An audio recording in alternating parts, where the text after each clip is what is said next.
Thank you for tuning in to the Hope.Strength.Courage podcast, love and support for parents whose kids are fighting for their lives. A weekly podcast created to support parents and caregivers of children diagnosed with cancer, where you will find resources collected to help you face each day with hope, strength, and courage. From interviews with the top experts in their fields, doctors, psychologists, chaplains, and inspiring frontline workers in pediatric oncology as they share their best advice, as well as day-to-day advice collected from other cancer moms and leaders in personal growth and development. From individuals who understand how hard it can be, I hope you will feel better prepared to cope with the day-to-day challenges of caring for your child. Hi, I am Laura Lane, and I am your host. My own daughter Celeste was diagnosed with cancer at the age of 12. In 2015, I wrote about our experiences in the book, Two Mothers, One Prayer, Facing Your Child's Cancer with Hope, Strength, and Courage. Since that time, I have dedicated thousands of hours to share with other parents and caregivers the resources, tools, tips, and skills and strategies I learned that helped our family stay happier, healthier, and more hopeful. My goal is to share with you my interviews with experts to support you as you care for a child with cancer. Today's episode features part one of my interview with Dr. Geoff McCowage, a pediatric oncologist at the Children's Hospital of Westmead in Sydney, Australia. I love in this interview how Dr. McCowage shares his love for the world of pediatric oncology, the dynamic healthcare teams working alongside each other for the benefit of children and families, and how much they are there to serve you and want to support you through this trying time. I hope you will find this interview as interesting as I did. Today I'm interviewing Dr. Geoff McCowage. Dr. Geoff is a pediatric oncologist at the Children's Hospital at Westmead in Sydney, Australia. He is a principal investigator for clinical trials within the Children's Oncology Group. He has a particular clinical interest in neuro-oncology and sarcomas of bone and soft tissue. He has been an attending pediatric oncologist for 20 years. As Dr. Geoff, he hosts a podcast that is aimed at parents of children with cancer. Thank you so much for joining us, Dr. Geoff, today. I'm really glad to have you with us. It's a pleasure, Laura. Thanks for having me. It's morning here in Sydney. Oh, right. Yes. And midwinter, it's bitterly cold. We're all suffering extremely. It's 60 degrees outside. We're really struggling. Well, as a Canadian, I can't relate as a Canadian. I'm sure you can. I'm sure you experience cold, even as cold as this sometimes. Yeah. We get to pass through that range of temperature every spring and every fall, but it doesn't stay there very long. Okay. Perhaps I'm not going to get much sympathy out of you and your audience. Yeah. So hopefully there'll be others in the south of the United States who can understand. So perhaps that's right. Yeah. So I'd love to hear more about you. What drew you to the field of pediatric oncology, and what is it that you love about serving in this area? That's an interesting question. I get asked that one a lot, and I guess people imagine that perhaps when I was 17 years old, I had this dream one day to be a pediatric oncologist. But really, in my case, they sort of got there stepwise. So you come out of medical school, and then you end up in Australia. You do a couple of years in adult medicine, and I decided that wasn't really for me. And then so I went over and tried pediatrics, and I really liked pediatrics. And then in pediatrics, you're dealing with dangerously ill children sometimes, and less dangerously ill children sometimes, but bit by bit you get part of the pediatric thing, and you find that it works for you, and you can deal with the dramas and the emotion, and you have something to contribute. And then I found myself doing a rotation through pediatric oncology, and I don't know, I really just loved it from the first time I did it. I think a couple of things. One is that it's an area of medicine where one has a long-term relationship with patients and families. Right. So rather than seeing them once with an episode of gastroenteritis and that's it, it's more a case of seeing the patients and families and having a long-term relationship and working with them and getting to know them and all of that. Mm-hmm. So there was that. The other thing I'd say about paediatrics is, you know, in general paediatrics, you treat people with gastroenteritis, for instance, and it might be a little baby and they might be dehydrated. And you know what? They can be critically ill. And if they don't get a drip and an IV fluid started, well, it's life-threatening. You know, they can die. So these are very important things to treat. Mm-hmm. And treat them we do. But at an intellectual and academic level, it gets a bit, a bit repetitive maybe, and a bit less intellectual and challenging. It's Mm-hmm. life-saving. It's vital. I'm glad people do it. But I felt that. Uh-huh. And I think I like working in the big academic centre rather than being out in private practice and so on. So that appealed to me. And then there's all the science in it as well. But I think more it was the emotion and the sense that these people are really in need. This is a terrible thing, and I think that attracted me more than, you know, the DNA and the, you know, molecular aberrations and all that stuff. Yeah. So I think that's sort of how you get there. It was more a bit by bit. Medicine, then paediatrics, then paediatric oncology, and then here I am. Mm-hmm. So tell us, what is it like to be working on the pediatric oncology unit? What is it like working with that team of doctors and nurses and other staff? And how is that different from working on other units? Okay, so, well, look, I love it. It suits me down to the ground. So what's the alternative? Well, you might be in general pediatrics, or I don't know what you would call it, family pediatrics, general pediatrics, maybe with a private rooms or a private surgery out in the suburbs somewhere with a secretary and a nurse and seeing patients after each other, and then maybe having admitting rights to the hospital and going up there and seeing kids with asthma and seizures and meningitis and gastroenteritis. And I guess that's more how general pediatrics might work. Mm-hmm. On the contrary, paediatric oncology, so childhood cancer treatment, is concentrated in the big academic medical centre, and we have a huge team of people all playing their role. And so I quite like having all these other people around me. I quite like having all these junior doctors that I'm working with who are learning first about paediatrics and then as fellows about paediatric oncology. Mm-hmm. I like a bunch of nurses who are experienced and committed and, you know, have been there for years and years, and I rely on them enormously. You know, their judgments that, you know, that something isn't right here. Right. You know, this isn't what we usually do. And, you know, very valued. We have pharmacists and we have social workers and psychologists and dietitians and whole lots of people. And then we have very expert people in all the other departments. You know, radiologists are reporting the MRI scan. And I can go over there and look at the scan with them and talk over it and then go to pathology and hear what the biopsy shows and, you know, get a sense of the pathologist's view of it, or is the pathologist worried about, I'm not quite sure what this is, and do we have to do other tests? And, you know, the expertise is very important, but it's the relationships as well. You have to know who you're talking to, and they have to know you, and they have to put up with your weird eccentricities, and you have to know when they feel confident and when they don't, or, you know, and it's really a dynamic and stimulating area. And, you know, and also to be working with a bunch of people who are seriously committed to what they're doing. You know, none of them are there for the big bucks. You know, an awful lot of them could make a lot more money going out into private practice and reporting on, you know, the knees of people with arthritis, you know, their MRI scans. But no, they're all there for a noble cause, I would suggest.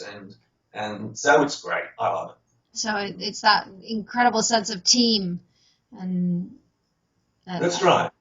There is this great team thing, and I guess unashamedly I'm sort of one of the bosses in the team, and well, I quite like that. And but it's not a dynamic where you can boss people around. A lot of them have expertise in their area that way surpasses your own, and so while they have a leadership role in the department more broadly, but in an individual patient's care, definitely, you know. you've got to be prepared to listen to them all and hear what they've got to say, and let them tell you when they think you're wrong, and so on. Yeah, a great team. That's very good. And so what I'd say to families and to parents who, just been told, look, your child has cancer or leukemia or a tumour, and they're going to embark on this treatment, well, I'd stress to them that there's a whole lot of people out there that are there to look after you and your child, and they're seriously committed people, from the head honcho professor to the ward clerk or even the porter.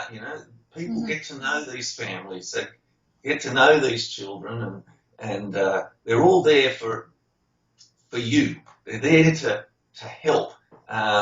It's not like, when you go to see a doctor, I don't know in Canada quite how it's like, but if I went to see a doctor, suppose I was just a regular person, went to see him for my arthritis in my knee, you have the appointment, and then you get the referral letter, and you turn up, and you sit in the waiting room, everyone's very polite, and then you get called, and then you see them, and then have the consultation, and then you go, and it's all pretty structured, and you don't, feel like you can just phone up the next day and say, oh, now what you were saying about my knee, can we talk about that more? Well, that's sort of most people's image of going to see doctors, I think.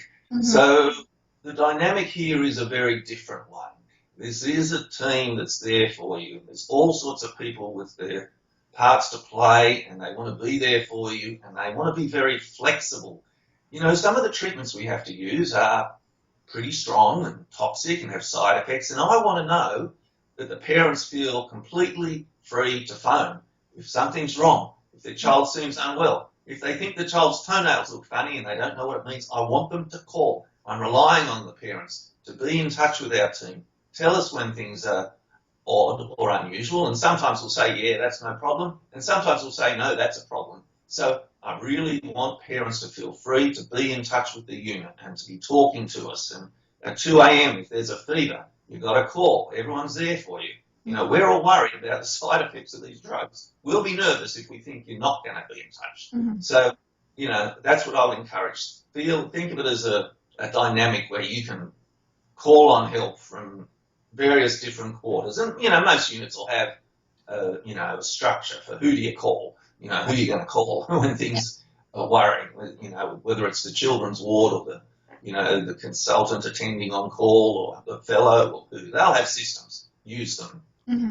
So from what I'm hearing from you, there's two things. That one, the parent should not say, oh, I don't want to bother anyone, because absolutely, you're not bothering anyone. Yeah. We get bothered when people don't contact us when something was wrong. When we hear that the child had a fever in the night of 39, but he looked all right, we didn't want to bother you, that freaks us out totally.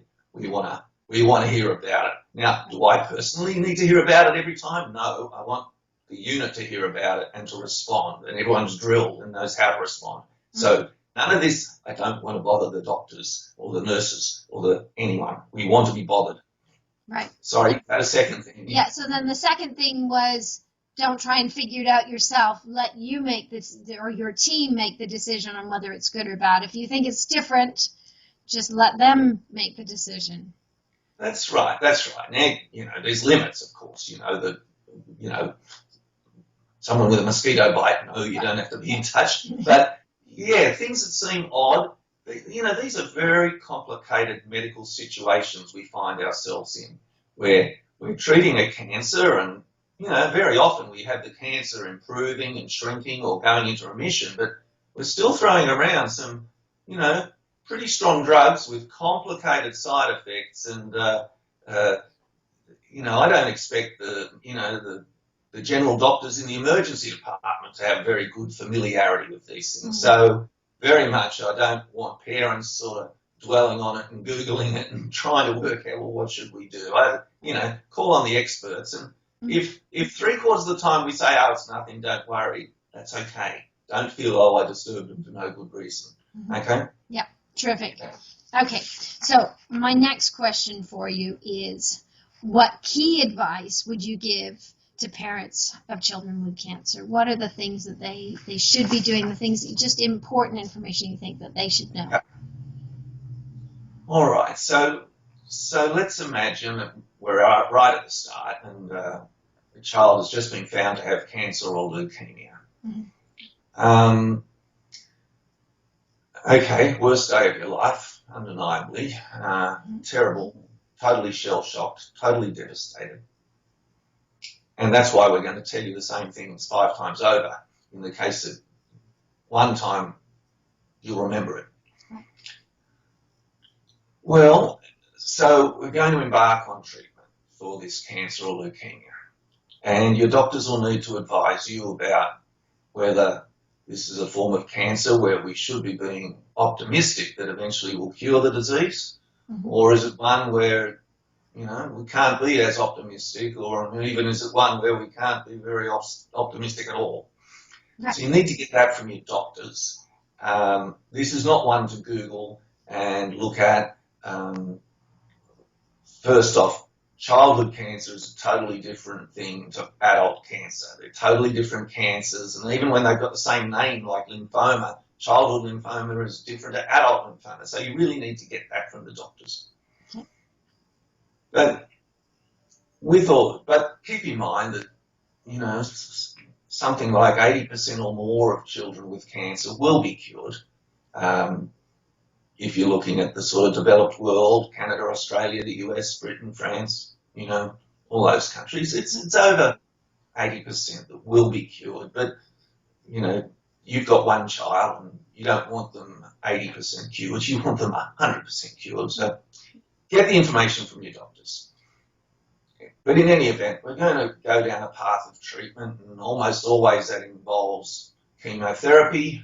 And for some tumours, there'll be an operation or there may be radiation, but there will be chemotherapy usually.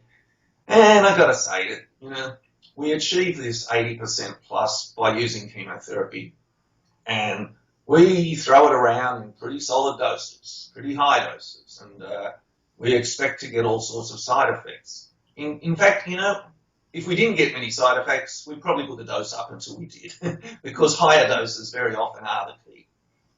So, it's going to be a rough ride most of the time.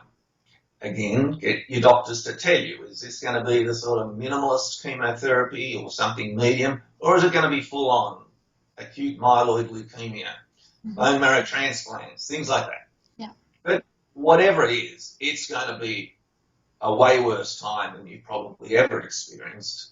It is going to be a tough time. It's probably going to be the worst year of your life, all right? So I would be honest and say that. And if you can adjust to that, then I think maybe you can handle it better. Okay. Now, a few things I'd try to discard right at the outset are some of the negative emotions that you might carry with you. So first off is the question of, why did my child get cancer? And, and often parents feel guilty, their child got cancer, and it's something they did.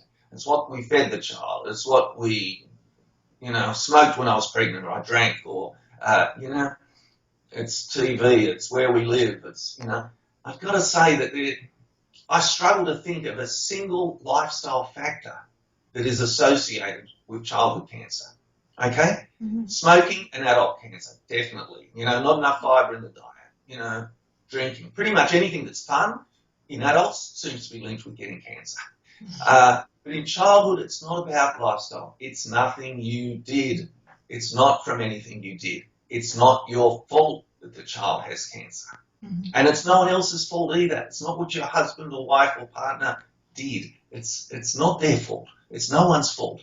Be angry at the universe. Be angry at God if you like. Be angry, but don't be angry at yourself or at others. Don't harbour that emotion. Mm-hmm.